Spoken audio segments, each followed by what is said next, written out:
இரவல் தந்தவன் கேட்கின்றான், அதை இல்லை என்றால் அவன் விடுவான்.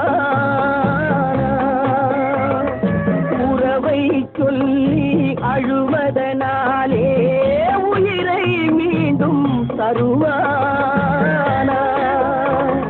கூக்குரலாலே கிடைக்காது, இது கோட்டுக்கு போனால் ஜெயிக்காது, அந்த கோட்டையில் நுழைந்தால் திரும்பாது.